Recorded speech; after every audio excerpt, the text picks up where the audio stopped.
Hey there, welcome back for another ASMR video. Today I'm trying to do something a little bit different. Normally I try to keep things fairly light and relaxing and entertaining for you all. But today I wanted to talk about something a little bit more serious. I had planned to release my Homelander roleplay video, and I've been working very hard on that, but unfortunately I suffered sort of a loss, and I wanted to share that with you, and maybe for those of you going through something similar, maybe this video will help you as well. So my dog passed away, and I've had a lot of pets in my life, actually. But this one was very special, even amongst the other special pets in my life that I have had when I was younger, and his name was Max. I posted about him on my channel, and I want to say thank you so much for all the outpouring of love and support as well. The community, for the ASMR community, is an amazing thing. So it was been pretty hard for me. It happened the other day, and it was a quick decline, but I think maybe if I just talk about some of the feelings I'm having, we could just talk briefly in a relaxing way about grief and the 5 stages that they talk about. I don't know if I believe that there's just 5 stages, but I think that some of these are good segues to talk about some of my feelings dealing with grief, and perhaps some of the same feelings you might have right now if you're going through something, whether it's a loss of a pet or a friend or family member. It's a universal experience, and we all go through it. But we don't talk about it a lot because it's so painful and difficult, and words don't really capture our feelings in full. And I think that's one thing about ASMR that is a beautiful thing, is that people do seem to share their feelings a little bit more. And that said, if you're out there, whether it's the loss of, like I said, a pet or family member, you're not alone. And on this channel, I hope you can find some relaxation. And perhaps I'll try to do some more videos like this in the future, because I know a lot of people are suffering in silence in some ways, through their own struggles, health issues, and things like that. So you're not alone. And if you're, feeling down or something, if you feel free to leave a comment. I'll be glad. Of course, I try to respond to all the comments, but I'll be glad to respond to it.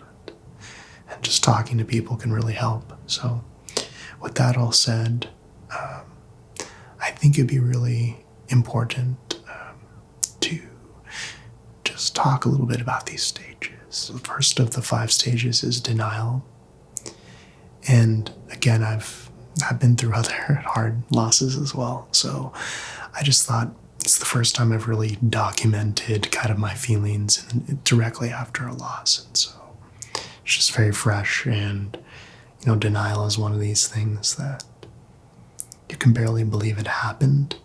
You're almost thinking like it's not real, like this is not real, it's a dream, it's a bad dream. And you just close your eyes when you go to bed after something horrible happens like that, and you just kind of put your head in the sand. And I think that's a pretty tough place to be.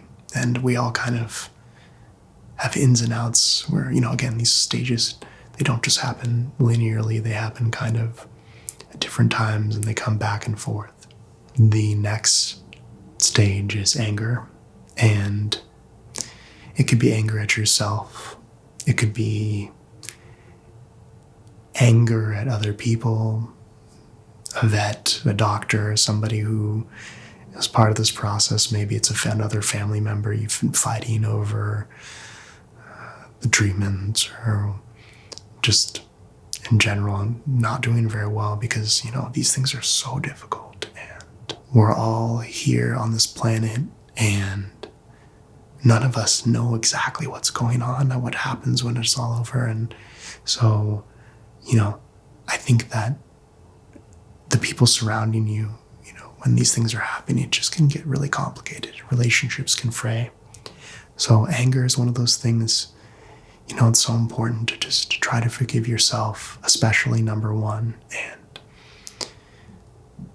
just understand that all the things that happened, everyone is trying to just do their best, and we all grieve in different ways, and sometimes it can come out as anger, and yeah, that can be just really hard to deal with. The next one is bargaining, and that's, I think, I kind of equate it to guilt, where it's like, if I had done this or that, maybe things would be different.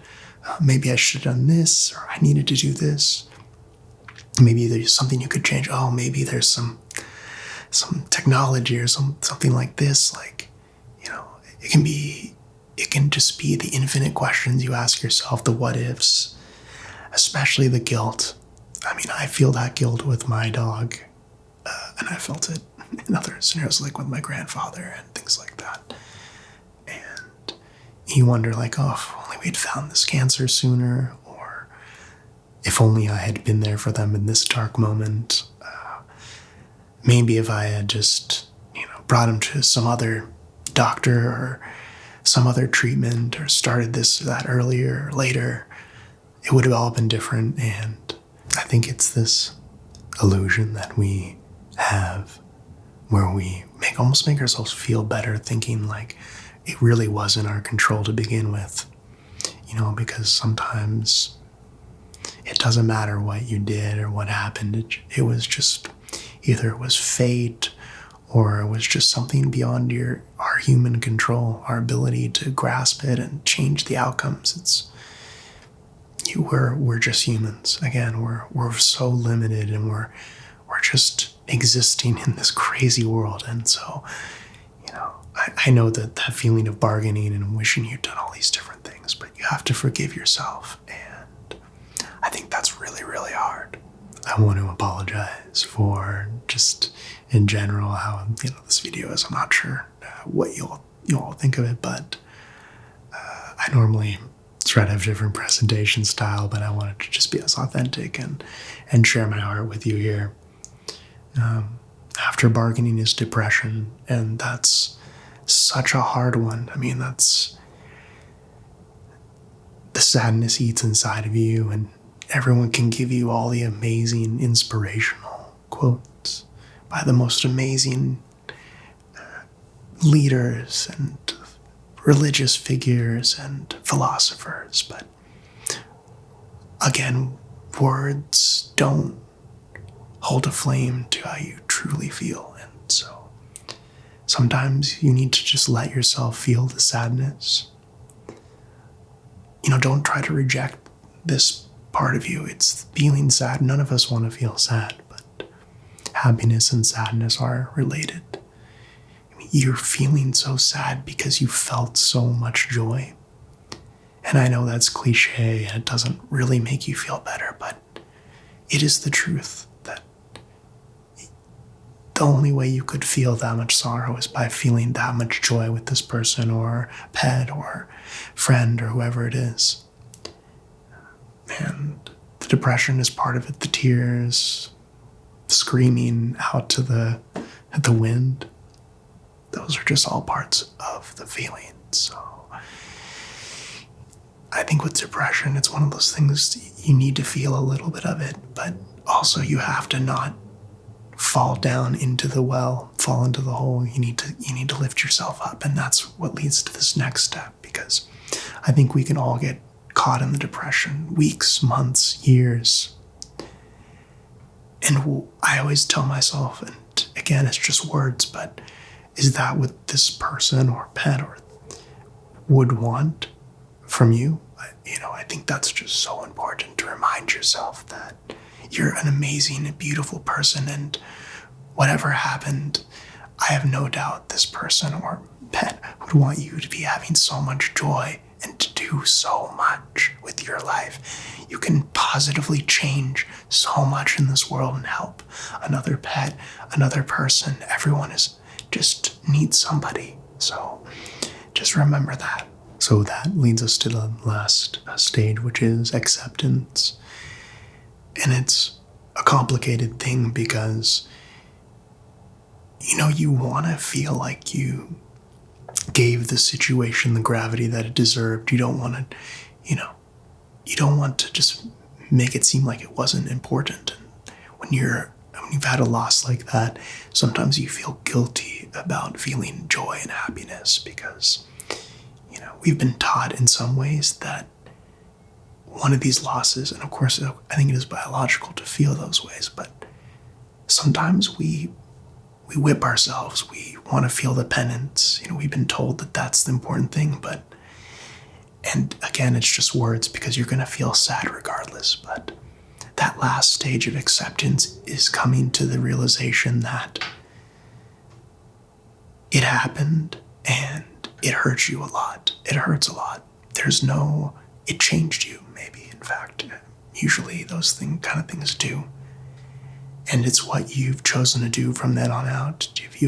Do you continue to wallow in the sadness? Or do you honor the memory of that person, pet? And again, it's a framework. Everyone goes through these things differently. And there are some people who might go into their room, close the door, and not come out for a week. And there are some people who go to work and try to work really hard and work through the pain so they don't have to think about it. We're all trying to just do the best we can. And so if there's a message that I could leave through all this, it's that you're not alone. But what you're going through is unique. And don't bury it. Feel it. Try to be strong the best that you can, but just remember none of us are perfect and we're only humans. So don't beat yourself up. Don't be so hard on yourself. Whatever had happened, if it's cancer, it's the disease's fault. It's not your fault. It's not our faults. Sometimes accidents happen. These things can happen. You have to forgive yourself. If you're angry, let the anger go. Try your best. It's okay to feel a little anger. Sometimes scream at the wind, punch your pillow, or whatever it is. But the anger feeds the other negativity, and that just comes back onto yourself. So just do your best to be authentic and try to be honest with other people about how you're feeling so that they can, do their best to empathize with you, and don't be afraid to grieve how you'd like. So, that all said, I hope that this was helpful for you, and I hope that you find some peace and solace going through whatever it is that you're going through out there. And perhaps my pain and struggle might help make you feel not alone out there. And I think a lot of us come to ASMR because we're having difficulty sleeping, and that's usually for a reason. And so whatever you're going through, like I said, you're not alone. I'm going to keep my channel going as long as I can. And feel free to share anything that you want. You can email me at nathanasmrs with an S at the end at Gmail. You can leave a comment below. Or message me on Twitter, anything. I'm always here.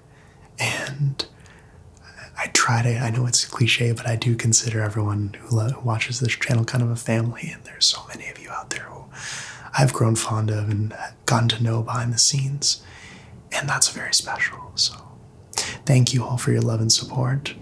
And something else that I wanted to share is that I found a lot of helpful forums online, like on Reddit especially. I found a lot of Twitter as well. You'll find, even with my dog, just going on Twitter, and there were 100 people that day who were posting about this similar loss, and it doesn't equate, and it doesn't make you, doesn't fix your feelings. You still are sad, but if we're all here for each other, We can hold each other's hands, give a virtual hug, even if it helps for 10 seconds, a minute. It's important. Those things really matter. And so, that all said, I hope that you're all going to be okay. I hope that you're enjoying your summer. And stay tuned, because when I do feel a little bit better, I will be releasing the Homelander video too. So, really looking forward to sharing that all with you. And if you found this helpful and want to see stuff like this in the future, let me know in the comments as well. I'm glad to do more. So, sending you all peace and love, serenity during these times,